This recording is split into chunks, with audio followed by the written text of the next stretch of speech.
Bien, en función es visión. Si estamos hablando que su función es la visión, estaríamos ante un tipo de par craneal. Admitir, ya está. Estamos hablando de un par craneal de qué índole. Sensorial. Sensitivo. Ya sabemos como órgano del sentido, ya sabemos cómo funciona el ojo.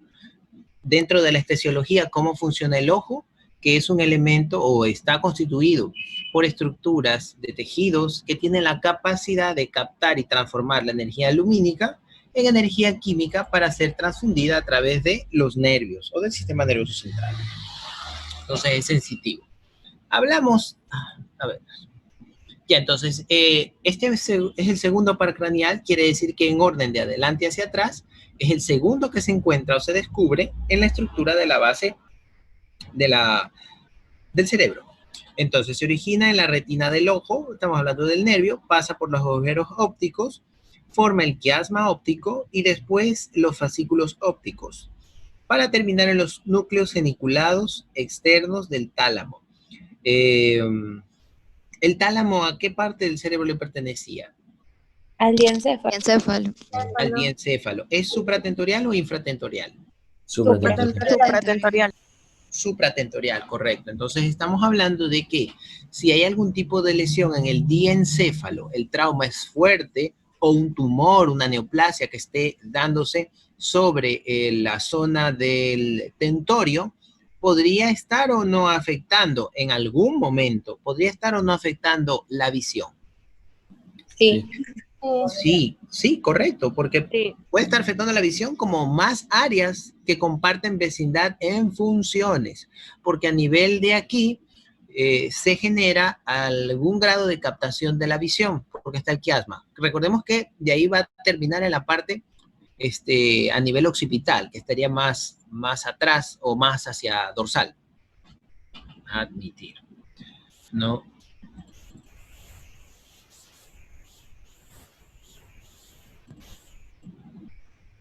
Ya. Ya, desde el tálamo se proyecta hacia el área visual de la corteza cerebral. El área visual se refiere a la zona occipital. El quiasma óptico es el cruce de las fibras mediales o nasales de los nervios ópticos, o sea, atraviesa por enfrente de esta zona. De tal forma que aproximadamente la mitad de las fibras pasan del nervio óptico derecho a la cinta óptica izquierda y viceversa, o sea, se entrecruzan, se entrelazan. El quiasma óptico se encuentra en la fosa cerebral anterior, delante de la silla turca. Si está delante de la silla turca, estamos hablando que el quiasma óptico está delante de ¿qué glándula? De la hipófisis. Correcto, de la glándula hipófisis. Su función es la visión. Vamos con el siguiente par craneal, el tercer par craneal. El motor ocular común. ¿Quién lee, por favor? Motor ocular común.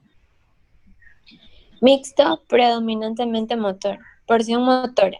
Se origina en el mesencéfalo, pasa por la fisura orbitaria superior y se distribuye al elevador del párpado superior y a 4 músculos extrínsecos del ojo: recto superior, recto interno, recto inferior y oblicuo menor. Inervación parasimpática del músculo ciliar del globo ocular y del músculo esfínter del iris. Porción sensitiva. Está formada por fibras aferentes procedentes de propios receptores de los músculos oculares, que pasan por la fisura orbitaria superior y acaban en el mesencéfalo. Función motora. Movimiento del párpado y del globo ocular, acomodación del cristalino a la visión cercana y constricción de la pupila. Función sensitiva, sentido muscular.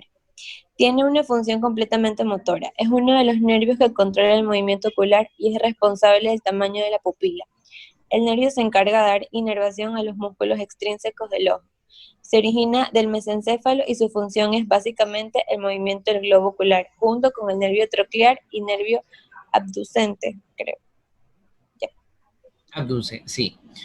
Ya, ok, entonces el motor ocular común es mixto, quiere decir que lleva sensibilidad, pero también ejecuta acciones en respuesta del sistema nervioso central. Una vez que lleva la información al sistema nervioso central, este ejecuta algún tipo de decisión. Esta decisión ejecutada desemboca en una respuesta. Pero la respuesta tiene que ser ejecutada justamente a este nivel. Por eso es que se llama este nervio mixto, porque también es motor. No solo informa, sino que también ejecuta una orden. La porción motora de este par craneal. La porción motora, la que ejecuta la función, la que hace la actividad. La porción motora se origina en el mesencéfalo. ¿El mesencéfalo es supratentorial o infratentorial? Infratentorial. Infratentorial. Infratentorial. ¿Es la primera parte infratentorial o es la segunda porción infratentorial? De arriba hacia abajo. La primera. Es la primera. ¿Y quién le sigue después del mesencéfalo? La primera. El mesencéfalo. Metencéfalo, perfecto, muy bien. Entonces, la porción motora se origina en el mesencéfalo. Pasa por la fisura orbitaria superior y se distribuye al elevador del párpado superior y a 4 músculos extrínsecos del ojo: recto superior, recto interno, recto inferior y oblicuo menor. Inervación parasimpática del músculo ciliar del globo ocular y del músculo esfínter del iris. Si hablamos de inervación parasimpática, estamos hablando de que ese tipo de nervios que están ayudando a la porción motora del tercer par craneal, que sería el motor ocular común, es un tipo de nervios que responden a la acetilcolina o a la noradrenalina.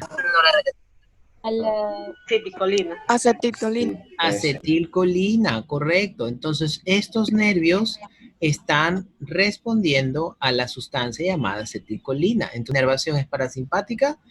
Se origina en el caracol, órgano por órgano. al diencéfalo. Otra vez el diencéfalo interviniendo en una actividad de un par craneal. Entonces, las fibras establecen sinapsis, ya sabemos que es sinapsis, la comunicación entre una neurona y otra, con las neuronas que envían los impulsos a las áreas auditivas de la corteza cerebral. Rama vestibular. Hablamos de la rama coclear, ahora vamos a hablar de la rama vestibular. Se origina en el canal en los canales semicirculares, el sacro, el utrículo, y forman el ganglio vestibular. Las fibras acaban en la protuberancia y en el cerebelo. ¿El cerebelo le pertenece a quién? Al metencéfalo. Al metencéfalo, perfecto. ¿Y le pertenece a la corteza cerebral o al tronco cerebral? Al tronco. Al tronco cerebral. ¿Y el metencéfalo está antes o después del mielencéfalo? Después. Antes de la médula oblonga, antes del mielencéfalo, correcto. Entonces está el bulbo raquídeo antes. Entonces, estamos hablando que el cerebelo que le pertenece al mesencéfalo está generando la captación de toda esta información para dar el equilibrio. Cuando nosotros vemos a un animal que camina de forma descoordinada, que se va de lado, que choca contra las paredes, que no puede mantener al menos una línea algo recta en su proceder de la locomoción, estaríamos pensando que tiene una afectación del equilibrio, ¿sí o no? Sí. Sí. Si pensamos que ese animal tiene una afectación del equilibrio, automáticamente pensamos en qué áreas son las que van a estar controlando el equilibrio. ¿Qué áreas estarían controlando el equilibrio? Vestibular. Oído interno. Oído interno, la zona del oído. Es decir, ¿nos interesará ir a ver el oído, a revisar cómo está ese oído? Sí. Sí nos va a interesar para ver si es que hay algo que externamente haya sido tan fuerte la infección que haya llegado hasta el oído. ¿Cuál es la última porción del oído? Interno. El interno. Imagínense que tenga una mega infección que esté tan profunda que ya haya llegado hasta el oído interno y esté afectando en el oído interno. ¿Quién se encuentra? La porción vestibular. Y la coclear, la vestibular y la coclear. Entonces, imagínense que sea tan fuerte la infección que esté lastimando por infección la zona vestibular. ¿La zona vestibular se encarga del equilibrio? Sí, claro que sí. Entonces, es una de las primeras zonas a investigar porque es la más fácil. ¿Es una de las primeras zonas a investigar, sí o no? Sí.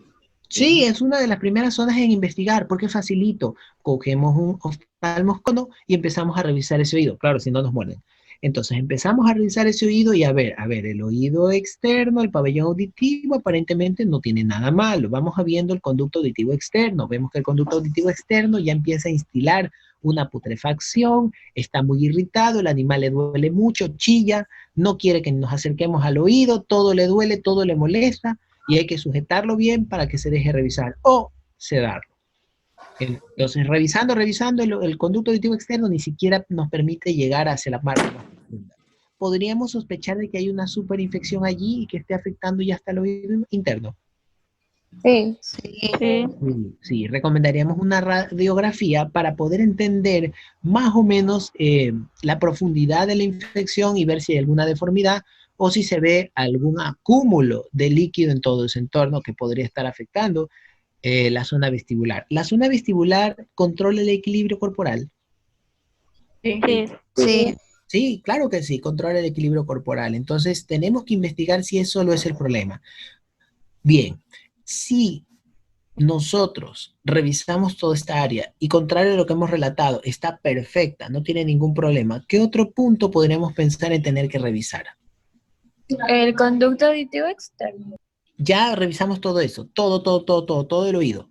Todo está bien. Tomamos la radiografía, todo está bien, hablando de zona auditiva. ¿Qué otro punto tenemos que hurgar o revisar para entender si está ocurriendo otra patología en otro lugar que también va a favorecer el equilibrio?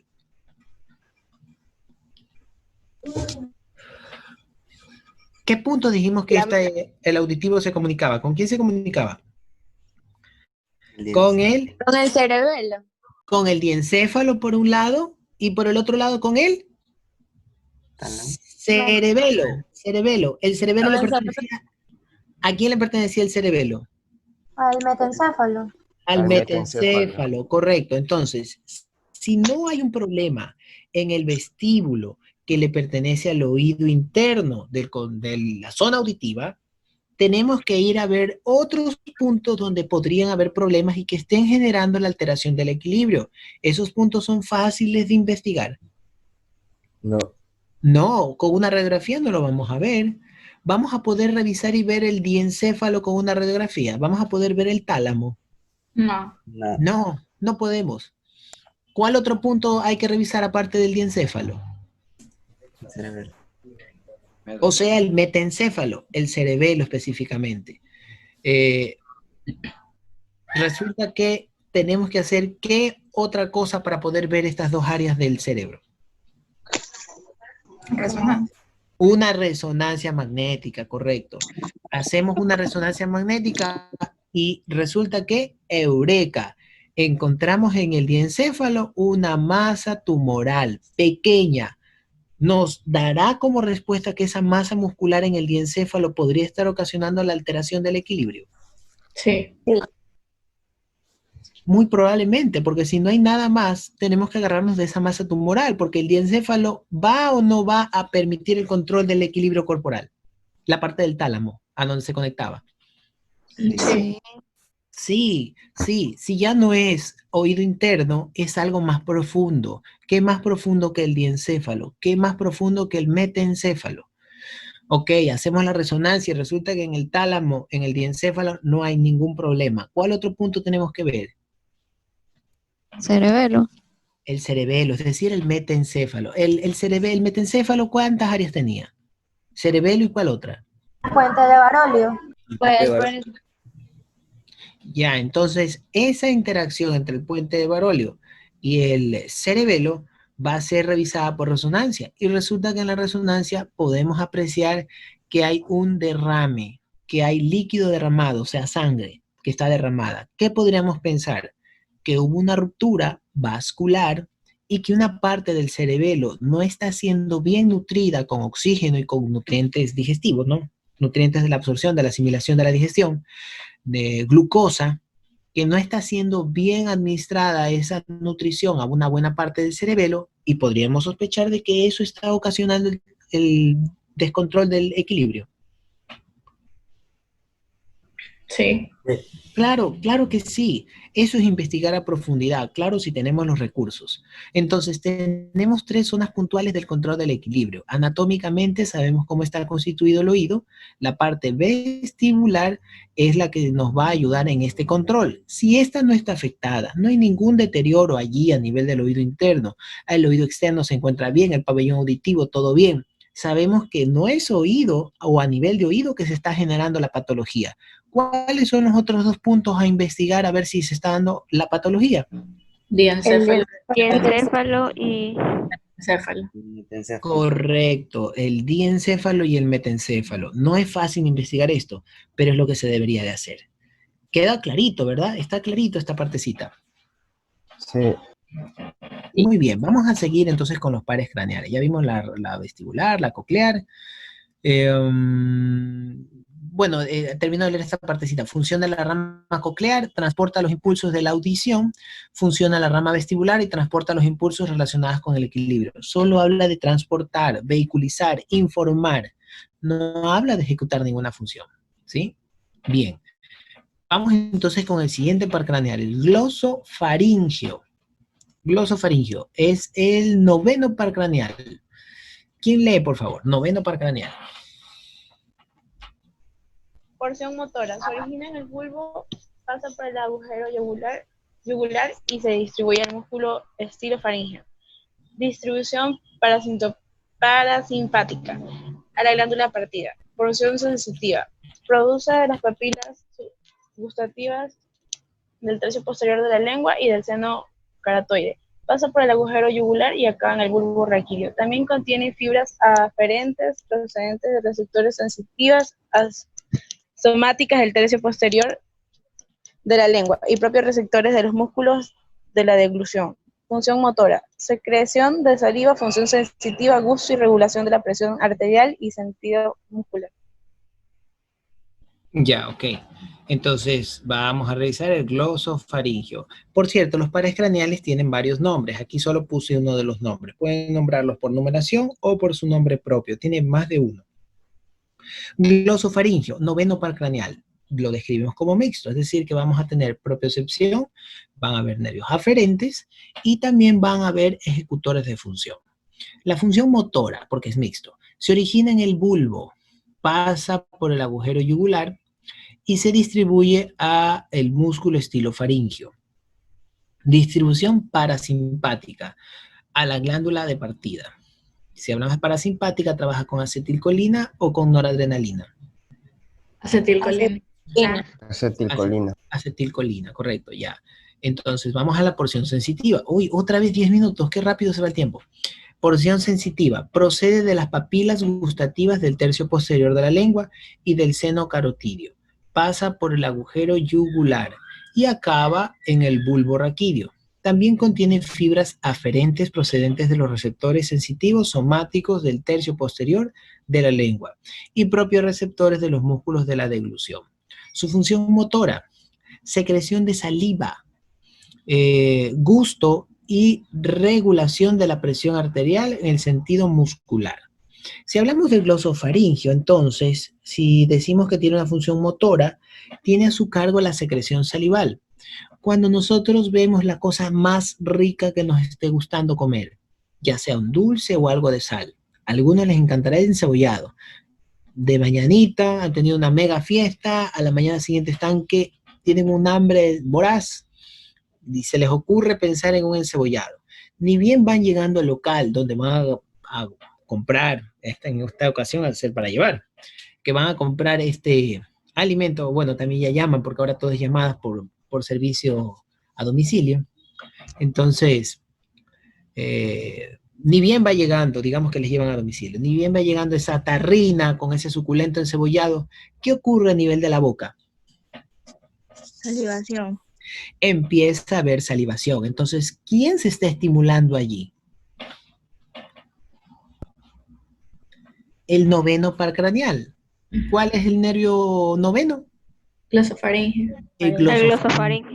El glosofaringeo. Entonces, cuando ustedes estén babeando, porque se les viene la cosa, un plato que les encantan, podría ser el encebollado, empiezan a babear, a tener tialismo, ya quieren saborear ese encebollado.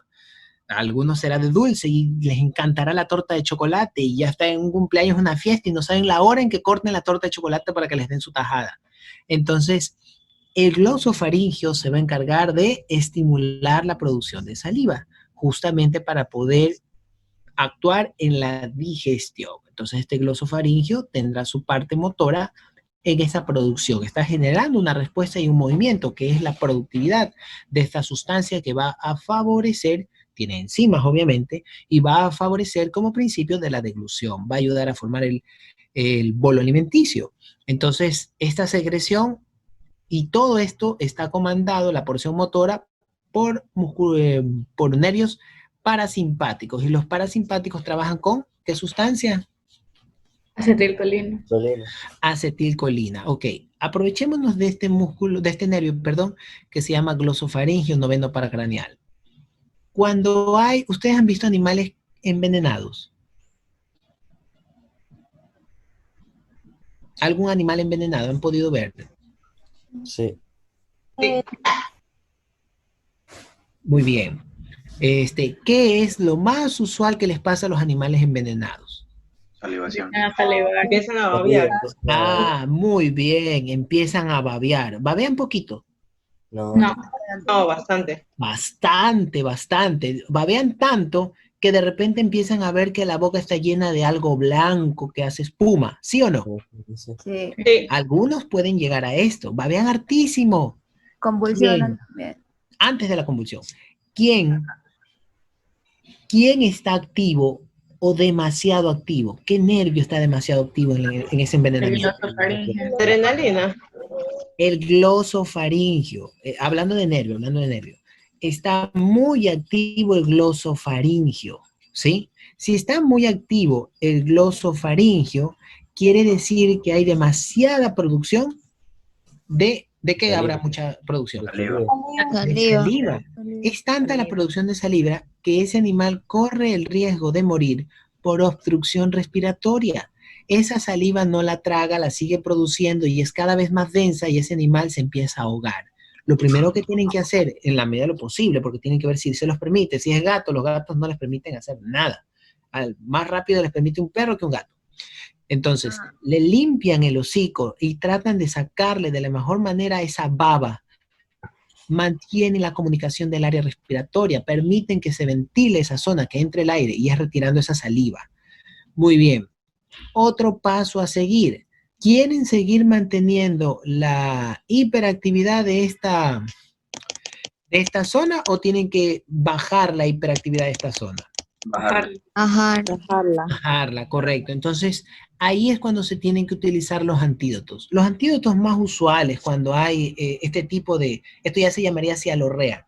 Cuando hay esta cialorrea en respuesta a un envenenamiento, tienen que utilizar los antídotos universales. Hay más venenos, pero hay antídotos universales como es la atropina. Tendrían que atropinizar al paciente. Al colocar la atropina al paciente, favorecen que la hiperestimulación de la zona glosofaringea del noveno par craneal empiece a descender, ¿sí? Que su función motora de fabricar saliva descienda, se regule, ¿sí? Deje de producir. Podría incluso dejar de producir nada, claro, momentáneamente, pero no nos interesa en ese momento. La boca de pronto se puede poner hasta reseca, pero mejor eso a tener una hiperproducción de saliva y que el animal se ahogue por babas, ¿sí? Hay animales que se mueren ahogados. Antes que cualquier cosa que actúe más el veneno, terminan muertos por ahogamiento. Entonces, lo primero es eliminar el exceso de producción de saliva, limpiar la cavidad bucal, siempre cuidando nuestra integridad física, no nos vamos a dar morder los dedos, ni mucho menos.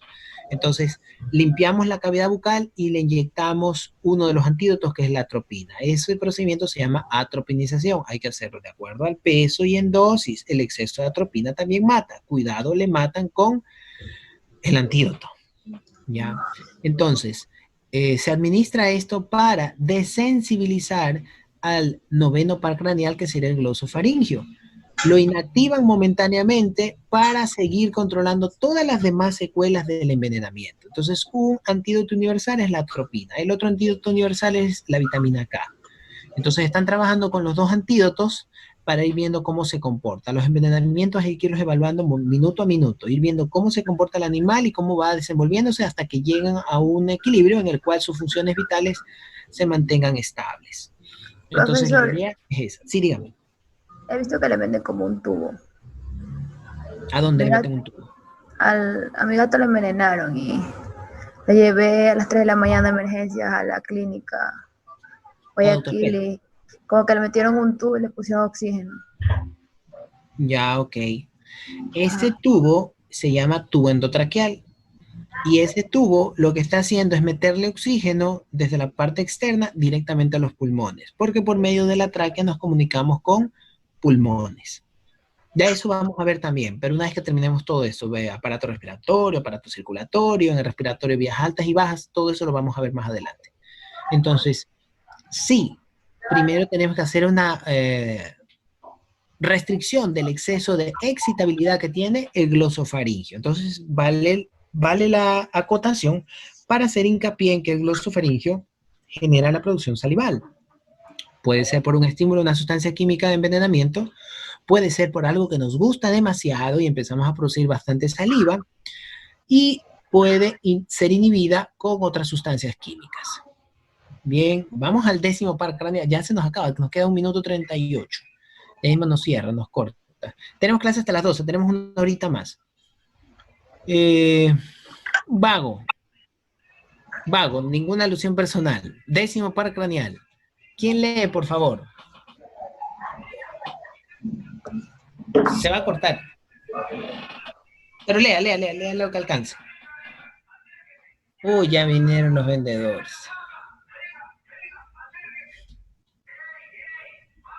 Función motora se origina en el bulbo, pasa por el agujero yugular y acaba en los músculos de la vía aérea. Los pulmones, el esófago, el corazón, el estómago, el intestino delgado, la mayor parte del intestino grueso y la vesícula biliar. Fibras parasimpáticas inervan los músculos involuntarios y las glándulas del sistema gastrointestinal, GT. Porción sensitiva. Procede esencialmente de las mismas estructuras inervadas por las fibras motoras, pasa por el agujero yugular y termina en el bulbo y en la protuberancia. También consta de fibras aferentes procedentes del propio receptor de los músculos a los que inerva.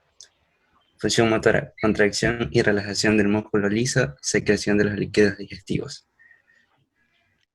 Función sensitiva, sensación procedentes de los órganos inervados, sentido muscular, propiocepción. Bueno, vamos a continuar. Alcanzó con las justas a leer el nervio vago, ¿verdad? Bien, vamos a repetir entonces. El vago es el 10º paracraneal, es mixto, también llamado neumogastrio. Porción motora, se origina en el bulbo raquídeo, pasa por el agujero yugular y acaba en los músculos de las vías aéreas, los pulmones, el esófago, el corazón, el estómago, el intestino delgado, la mayor parte del intestino grueso y parte de la vesícula biliar. Fibras parasimpáticas inervan los músculos involuntarios y las glándulas del sistema gastrointestinal. Porción sensitiva. Procede esencialmente de las mismas estructuras inervadas por las fibras motoras. Pasa por el agujero yugular y termina en el bulbo.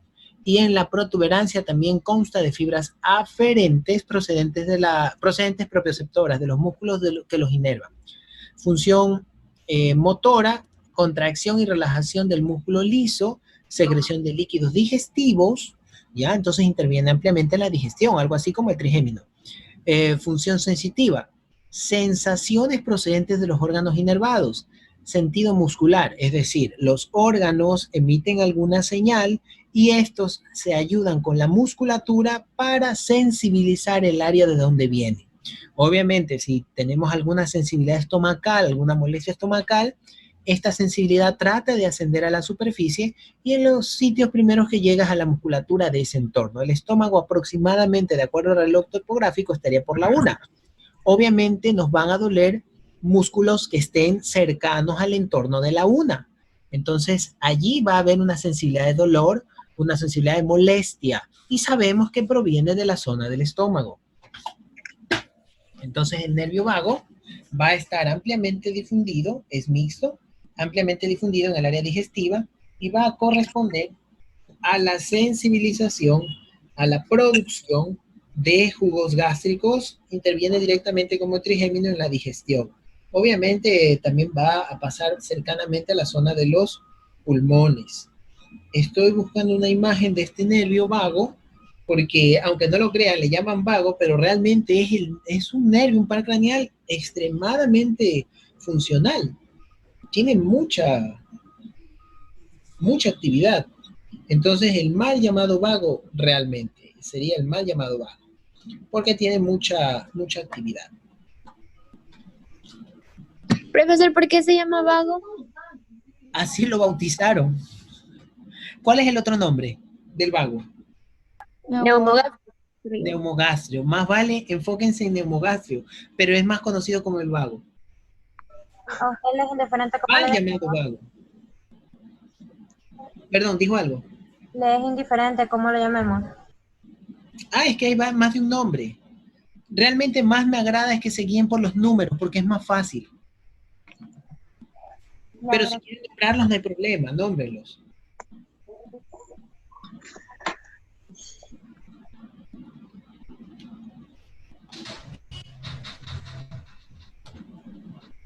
Bueno, hasta que yo les encuentre la imagen del nervio vago que estaba transcurriendo en esta imagen.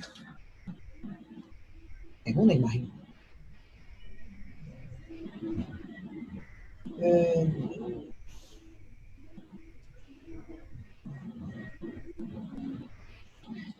Ni modo. Sigamos nomás. Luego buscamos eso y ya les voy a tener esa imagen más adelante. A ver, admitir. Ya falta poco para que se termine la clase. Esto de aquí, de lo que corresponde a pares craneales, es un poquito tedioso, pero gracias a que pudimos desenvolver el área del sistema nervioso central, cada vez que nos topamos con un nombre como tálamo, mesencéfalo, metencéfalo, podemos rememorar de qué estamos hablando. En el momento en que entendemos de qué estamos hablando, automáticamente nos relajamos y tomamos toda esta información con mejor criterio, de mejor forma, y lo entendemos. Por eso empezamos primero con estructura del cerebro, y de aquí estamos desenvolviendo los pares craneales. Porque al fin y al cabo, los pares craneales, ¿dónde terminan? En el cerebro. En el sistema nervioso central, en el cerebro, exactamente. Bien, vamos con el siguiente par craneal, el espinal, el 11º par craneal. ¿Quién lee, por favor? Espinal, mixto predominante motor. Porción motora. Está formada por una porción craneal y una porción medular. La porción craneal se origina en el bulbo. Pasa por el agujero yugular e inerva los músculos voluntarios de la faringe, la laringe y el paladar blando. La porción medular se origina en la médula espinal. Pasa por el agujero yugular e inerva los músculos esternocleidomastoideo y trapecio. Porción sensitiva. Está formada por fibras aferentes de los propios receptores de los músculos a los que inerva. Pasa por el agujero yugular. Función motora. La porción craneal interviene en los movimientos de deglución, la porción medular en los movimientos de la cabeza. Y función sensitiva da el sentido muscular, propiocepción. Ok, muy bien. Entonces, el 11º par craneal se llama espinal, es mixto pero predominantemente motor. Su porción motora está formada por una porción craneal y una porción medular. Si hablamos de medular, estamos hablando de supratentorial o infratentorial.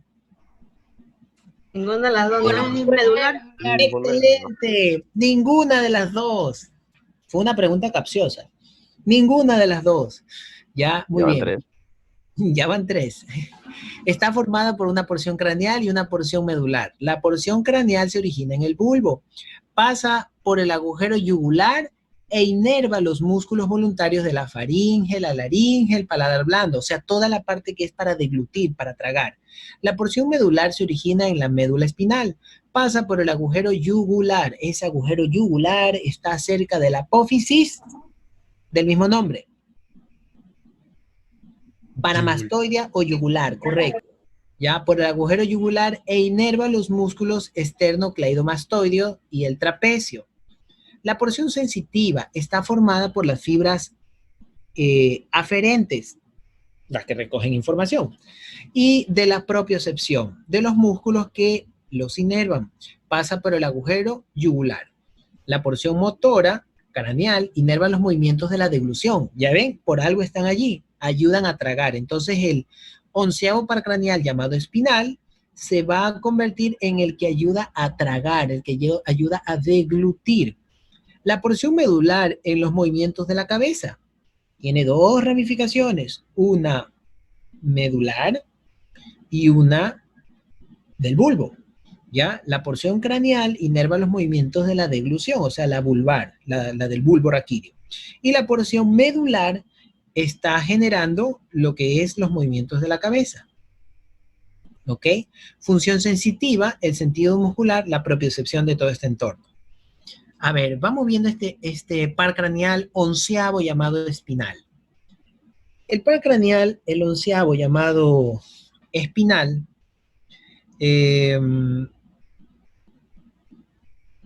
hablemos mejor de lo siguiente. ¿Se acuerdan del trigémino que ayuda a generar salivación, sí o no? Sí. Sí. ¿Ya? ¿Se acuerdan qué pasaba cuando estaba activo? Podía haber una intoxicación, ¿verdad? Sí. Podíamos estar ante una intoxicación, de un proceso de intoxicación. Y esto pues iba a acarrear con que teníamos que salvar la vida al animal, y una era inyectando un antídoto para evitar que se siga produciendo un exceso de saliva. Y la otra alternativa pues es el hecho de simplemente limpiar la cavidad bucal. Entonces, esto quedó a nivel de cavidad bucal. Seguimos más atrás. Si vamos a la parte más posterior, vamos a tener el hecho de que en la parte más posterior ya está la zona de la laringe. En este caso sería la zona última de la cavidad bucal o la zona última de la cavidad nasal, en donde termina, que sería la orofaringe, y que tiene vecindad con la nasofaringe. Aún no hemos visto anatómicamente estas partes, solo lo estamos mencionando, pero ya háganse una idea, la porción última de la cavidad bucal. ¿Se acuerdan de la fábula de Caperucita Roja? ¿Qué hablaba de Caperucita Roja? Que el lobo se hacía pasar por Caperucita Roja y estaba prácticamente ya la abuelita en las fauces del lobo. Cuando hablaba de las fauces del lobo, ¿a qué se quería referir?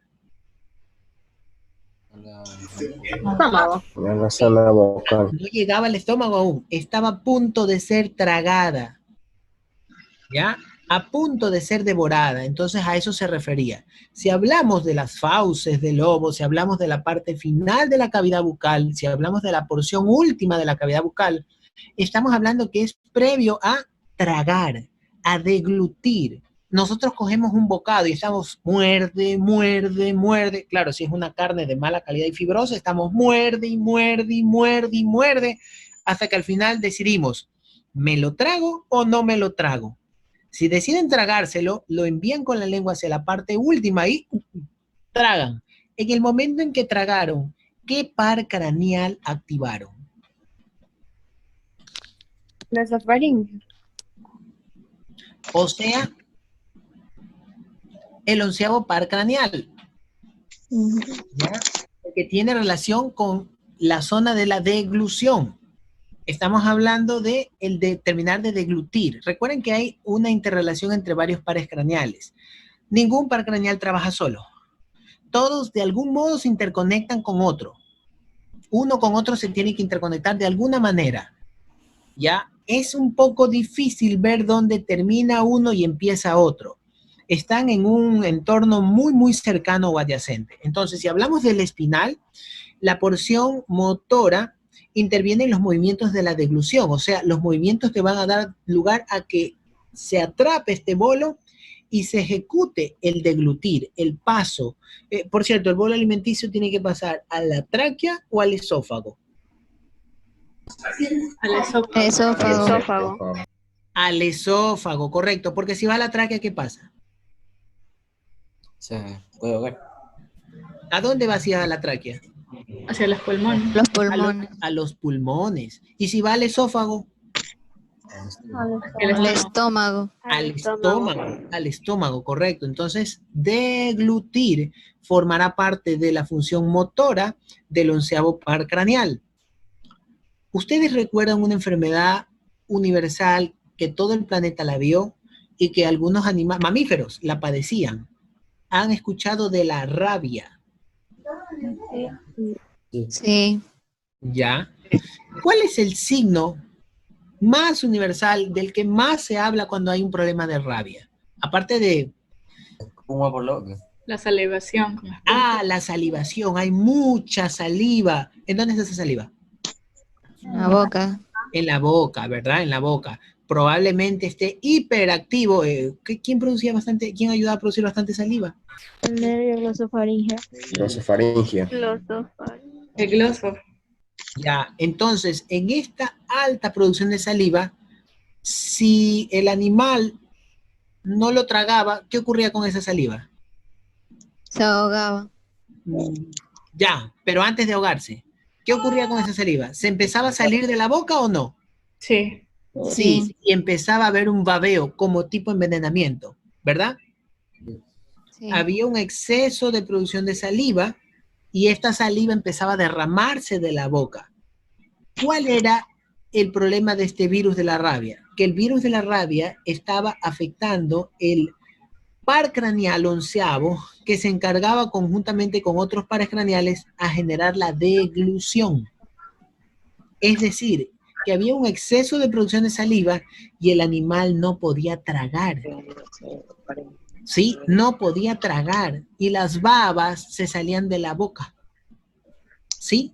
Entonces estaba afectando la rabia al 11º par craneal y lo paralizaba, lo ponía rígido. El animal tenía deseo de tomar agua, tenía mucha sed y empezaba a tratar de tomar agua. ¿Y qué ocurría?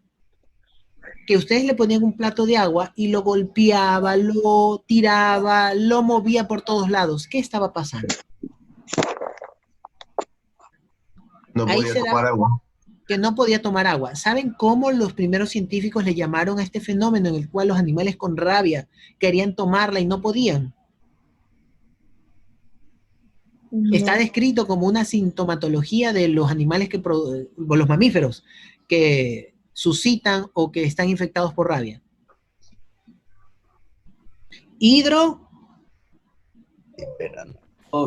Hidrofobia. Es uno de los principales signos que se describía antiguamente con la rabia. Decían, tiene hidrofobia, porque todo el mundo veía al pobre animal tratando de tomar el agua y golpeaba el plato, golpeaba todo, volteaba y no tenía una coordinación y se desesperaba y le daba durísimo ese plato y lo golpeaba y lo golpeaba. Los científicos en la actualidad hablo de 20, 30 años, los científicos en la actualidad comprendieron lo que estaba ocurriendo.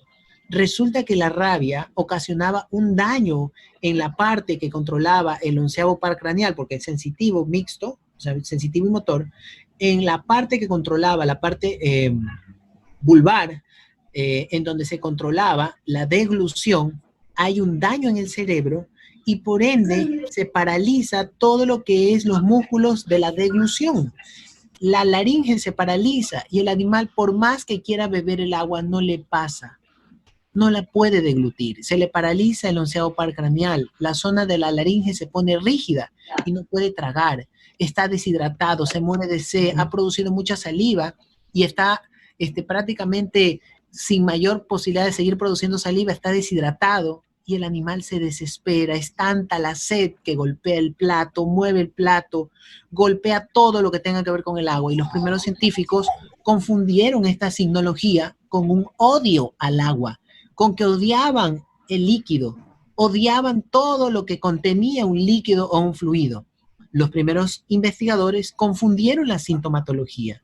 En la actualidad, hace unos 30 años más o menos, se descubrió cuál era realmente el significado de lo que se veía en los animales que padecían de rabia. Era una desesperación por beber el líquido que golpeaban, volteaban, no sabían cómo tragar, no sabían cómo pasar ese líquido por la garganta. No podían hacerlo. Quizás les llegaba a la boca y de la boca se les escurría entre los labios y no podían tragarse el agua. Al igual que algún exceso de producción de saliva, no lo podían tragar. Y por eso se salía por la boca y terminaba siendo un signo que se conoce como cialorrea. Entonces, ¿comprenden ahora? Esta parte vulvar de una de las ramas de este onceavo par craneal espinal que controla parte de la deglución no se estaba dando en la infección viral conocida como rabia. Entonces, esta patología dañaba la inervación a nivel vulvar y por ende este bulbo o la zona del bulbo raquídeo que no estaba siendo bien su función, iba a impedir que se dé la correspondiente deglución, ya sea tragar líquido, que es lo más fundamental, y peor, comida. ¿Entendido esta partecita? Esa es la parte motora.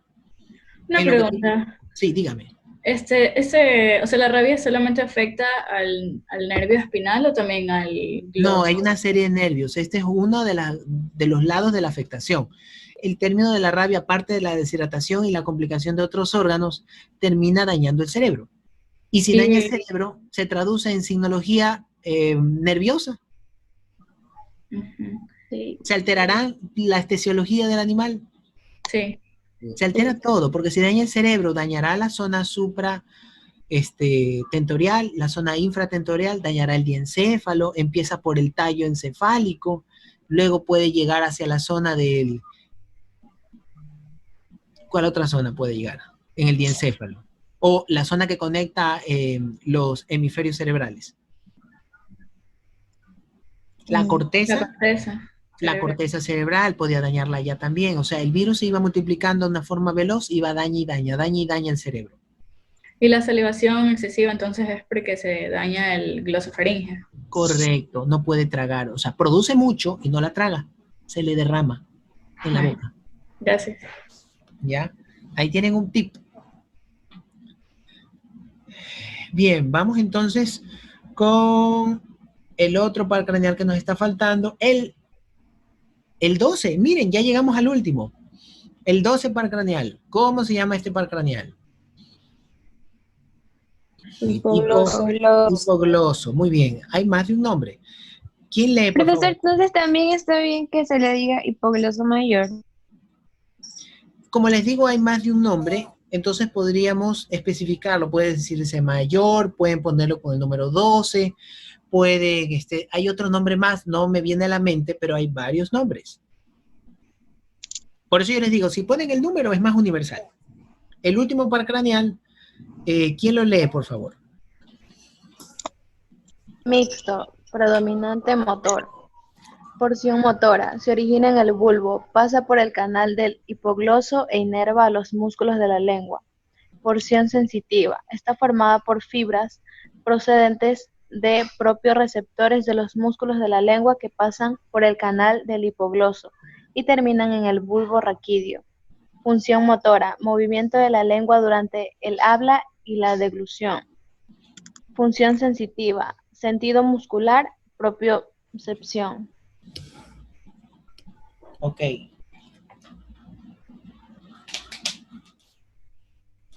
Yo sigo buscando el nervio que no lo encuentro ahorita, pero ya lo voy a encontrar. Hipogloso, 12º par craneal, es mixto también, predominantemente motor, igual que otros. Su porción motora se origina en el bulbo, pasa por el canal del hipogloso e inerva los músculos de la lengua. La porción sensitiva está formada por las fibras procedentes de los propios receptores de los músculos de la lengua, que pasan por el canal del hipogloso y terminan en el bulbo raquídeo. Su función motora, el movimiento de la lengua durante el habla y la deglución, en el caso de los que hablamos. Función sensitiva, el sentido muscular, o sea, la sensibilidad de cómo tenemos esa lengua. ¿Cuántos de nosotros no nos hemos mordido a la lengua cuando estamos comiendo? A ver, ¿quién no se ha mordido a la lengua? Creo que todos nos hemos dado un peñisquito o mordido en la lengua cuando estamos comiendo muy rápido. ¿Qué ha ocurrido cuando nos mordemos la lengua? Sí, sangra porque se lastima, los dientes la trituran y cortan allí. Entonces, perdón. Claro, la lengua amortigua el espacio entre el diente y diente, pero queda en la mitad y se lastima. Y genera mucho dolor. Bueno, entonces, este 12º par craneal podría estar siendo perturbado por la velocidad, se incordina, por la velocidad de masticación. Estamos masticando rápido porque se nos hace tarde y estamos medio metiéndonos un bocado de comida para salir corriendo y salir de la casa, antes de la pandemia. Salir de casa y comer algo rápido, rapidísimo, y ¡tras! Nos mordimos la lengua y ahí paró todo. Ya toda la comida que sabía comida empieza a saber a sangre. Ya sabe mal, sabe a sangre. Y hay ardor en la lengua. Entonces tuvimos una alteración, una incoordinación en la parte propioceptiva de los nervios que están inervando, generando la parte aferente de la lengua, se alteró. Y no intuimos y la metimos entre el entorno de la masticación. No hubo una buena correlación de saber la posición de los dientes con la posición de la lengua y la mordimos. En el campo de producción, hay una enfermedad que afecta al ganado bovino. Nómbreme una enfermedad muy famosa en bovinos que los está afectando. Brucelosis, ¿no? Brucelosis ya, pero en este caso esa no está afectando a la lengua. Lactosa. Correcto, la fiebre aftosa. ¿Por qué le llaman fiebre aftosa? Por las llagas, aftas. Aftosa de aftas por las llagas. Y fiebre porque les da fiebre. ¿Ya? Entonces, la fiebre aftosa concluye con un problema en las mucosas. Las mucosas se erosionan, se lastiman, se ulceran, empiezan a aparecer llagas en la lengua. Lo más característico de la fiebre aftosa es que la lengua empieza a tener llagas. Pregunto yo, ¿cómo come un bovino? Con sus pezuñas coge el forraje, lo arranca y se lo mete a la boca. ¿Así come el bovino? No. No. ¿Y ahí cómo come entonces? Con la lengua. Con la lengua. Estira la lengua, enrolla la lengua en un forraje, una rama, un pastizal, enrolla la lengua en estas ramas, la ala y la engulle y la mete a la cavidad bucal. Y en la boca empieza a triturarlos con estos pseudodientes, lo empieza a masticar y lo engulle. Y ahí viene la rumia, pues de eso después explicamos. Entonces, ¿qué es lo que utiliza la vaca para comer? ¿Las manos o la lengua?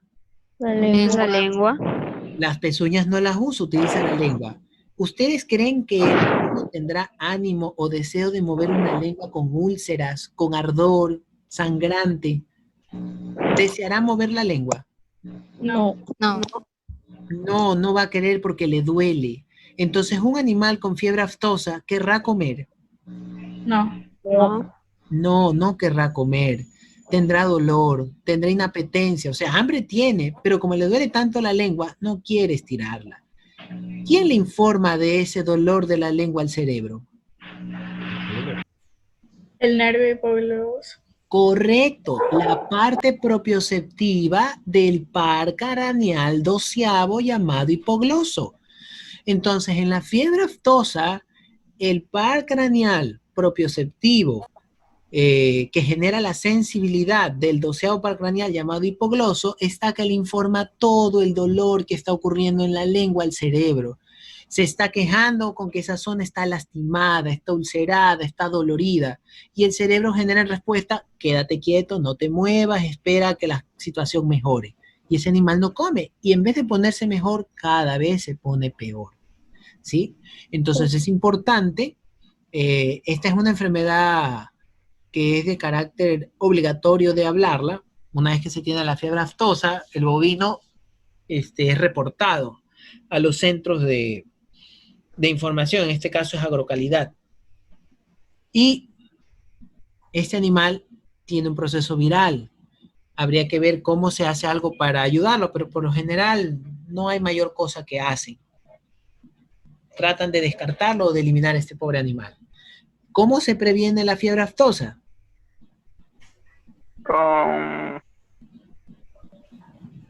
Sí, dígalo. Hay vacunas para... Correcto, con vacunas. Ustedes previenen una enfermedad viral con vacunas. Ahora que tenemos la pandemia, tenemos el coronavirus, ¿hay o no hay vacuna? No. No hay vacuna, no hay vacuna. Hay estudios que están demostrando positivamente ciertos emprendimientos de vacuna, pero aún no hay vacuna. En el momento en que hay una vacuna, van a ver ustedes cómo salen miles de millones de dosis para la venta. Entonces, no hay vacuna en el momento. La fiebre aftosa sí tiene vacuna. ¿Cómo previenen de que no se enfermen los animales de fiebre aftosa? Vacunando. ¿Por qué no vacunan los productores? Porque no quieren gastar en vacunas, porque dicen que esa enfermedad no la han tenido antes, porque no les regala el Estado la vacuna, porque los señores que ponen la vacuna gratis no están yendo a donde ellos. 1001 formas de opciones por no vacunar. Cuando si quieren proteger la integridad de su inversión, porque esto es producción, cada vaquita tiene un precio, cada torete tiene un precio, entonces compran una vacuna que no es tan cara y se libran al menos de esa enfermedad. De que a nivel de la boca, la propiocepción dada por el 12º par craneal, el que le pertenece al hipogloso, no tenga que informarle al cerebro de unas aftas o de unas úlceras sangrantes en la boca o que duele mucho. ¿Entendido entonces el último par craneal, el 12º? Sí. Sí, esto es apenas un resumen, esto es más profundo todavía, pero esto es un esbozo de lo que van a revisar en neuroanatomía. Es la parte inicial como para que puedan acoplarlo o ir entendiendo de mejor manera. Miren que hemos ido poquito a poquito, pedacito a pedacito desglosando para poder tener entendimiento. Aquí lo importante no es transcurrir y dar el pensum o pasar la materia. Lo importante es qué es lo que queda como consecuencia de todo este trabajo. Si como consecuencia de este trabajo queda el entendimiento de mucha información o de algo de información, eso es lo que importa. Eso es lo importante, porque esto les va a valer para toda la vida. Ya quedan 10 minutos, estamos sobre las 12 prácticamente.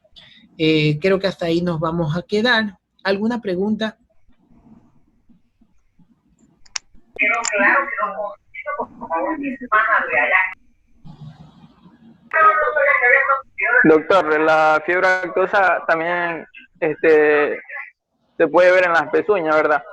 Sí, claro, no solamente ataca o lesiona la cavidad bucal, la lengua. Hay otras áreas de afectación, correcto. No solo es en la boca. Hay otras enfermedades también, le llaman glosodinia. ¿Por qué creen que le llaman glosodinia? Por el par craneal, por el hipogloso, glosodinia, una inflamación de la lengua. Hay otras enfermedades virales que ocasionan glosodinia.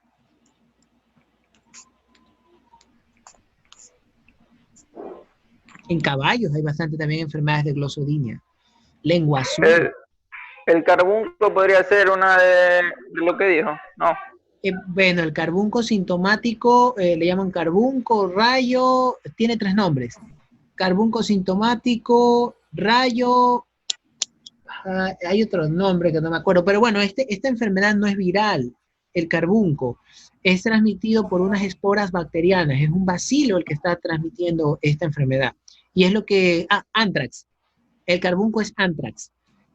Ustedes son muy jóvenes, pero no sé si lo recuerdan, en Estados Unidos hubo ataques de este tipo. Ponían el anthrax, las esporas del anthrax en cartas y las enviaban a los jueces, los enviaban a personas ilustres de Estados Unidos. En el momento en que la persona abría la carta y la estiraba, lanzaba esas esporas al medio ambiente e ingresaban por la nariz y la persona se contagiaba de anthrax. En cuestión de 24 horas estaba enferma y tenía una alta probabilidad de morir. Esto se trata con antibióticos. Como es una bacteria, es susceptible de antibióticos. Los antibióticos no matan virus. Las bacterias son matadas por antibióticos, pero no los virus. Para enfermedades virales como la aftosa pueden haber tratamientos sintomáticos, lo que está padeciendo, y más tratamientos paliativos.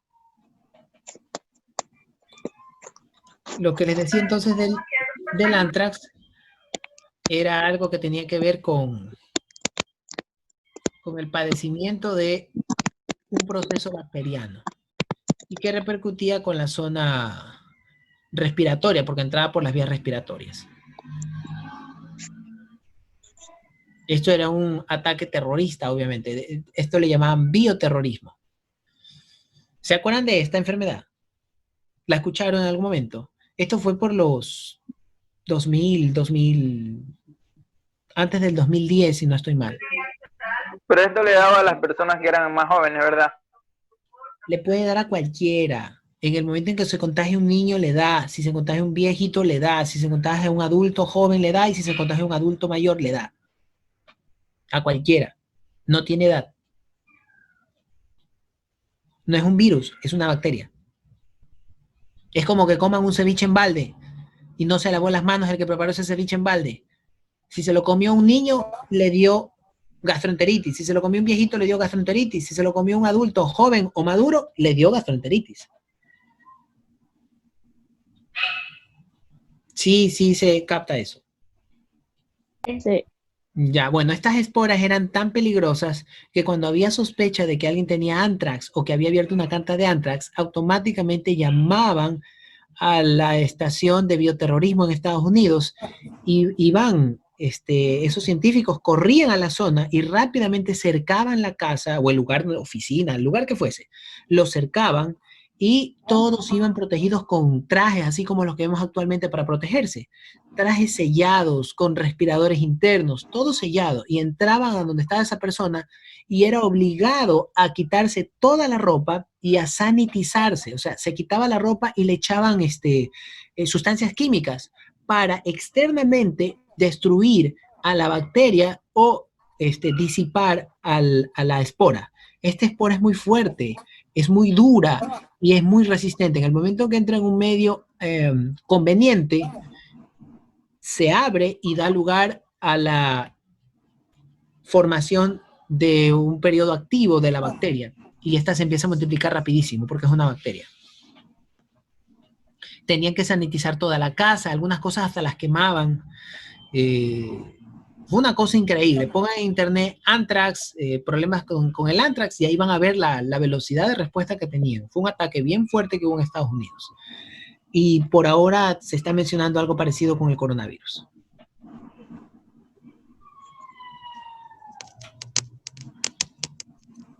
Voy a tratar de hacer alguna tarea para mandar, yo sé que ya es jueves, para mandar para que la puedan hacer hasta la próxima semana a mediados. Vamos a volver a lo de los videos porque son muy interesantes, nos ayudan bastante. Los videos son muy, muy comunicativos los que hemos conseguido. Sí. Ya, entonces hemos revisado. Mister, ¿tarea sobre qué va a mandar? Ya lo van a ver cuando abran el... Es así mismo video y resumen. Ya. Porque no podemos hacer otro tipo de tareas más que esos. Entonces, lo importante es entender, como les decía, por eso estoy buscando los videos más explícitos posibles. Hemos visto el cerebro, sus capas, nos ha quedado bastante claro. Hemos visto, de acuerdo a los órganos de los sentidos, cada una de las áreas anatómicamente. Estamos viendo pares craneales y lo que tiene que ver en el control de estos pares craneales. Hay más de un nombre como par craneal, pero lo que siempre se va a repetir es el orden. Va del número 1 al 12º. Sabemos que el 1 es mientras más craneal se encuentra y 12º mientras más caudal se encuentra. Va de adelante hacia atrás descrito. En ese orden. Ok. ¿Alguna pregunta última que ya cerramos? ¿Tienen clase de aquí? No. No. Bueno, les digo que ya algunos profesores están yendo a la universidad. Obviamente no es para decirles que ustedes tienen que ir a la universidad, solamente por si tuviesen algún trámite que hacer o algo, las oficinas de la universidad ya están abiertas, las secretarias están allí, si algo tienen que entregar, si alguna pregunta tienen que hacer de labores comunitarias o algo, pueden acercarse a las oficinas de la universidad. Obviamente con todas las protecciones, mascarilla, teniendo las debidas precauciones. Disculpe, doctor, ¿vamos a manejar labores comunitarias en segundo semestre? Las labores comunitarias son para todo el cursado, o sea, lo hacen por año. La nueva malla ya no, pues. Pero tenía entendido de que no podíamos matricularnos en no recuerdo qué semestre si no cumplíamos cierta cantidad de horas. Claro, por eso no deben dejar que se les acumule. ¿Cómo haríamos las horas ahorita? Lo que se estaba permitiendo es, por lo mismo de la pandemia, algunos no pudieron terminar. Lo que se estaba permitiendo es algo así como una preinscripción. Y les van a dar un tiempo bastante largo para que logren presentar los papeles, para que logren culminar, si les faltan pocas horas ya que lo culminen, con lo de las prácticas.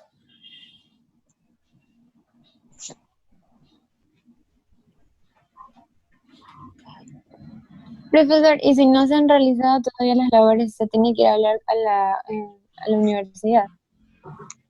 Bueno, realmente el encargado de eso es el doctor Naim. Sé que Él está en la U. él estaba yendo a la universidad, pero se comunicó hoy día con que estaba un poco enfermo. Ya, yo creo que no sé, no ha explicado de forma fehaciente si es coronavirus, pero hoy se ha comunicado que está un poco enfermo. Esperemos que no sea nada mayor, pero yo creería que mejor es para la próxima semana. De todos modos, yo voy a estar al tanto. Si tienen alguna duda, me preguntan. Pase. Listo, entonces. Nos estamos despidiendo. Ya tengo cosas que hacer.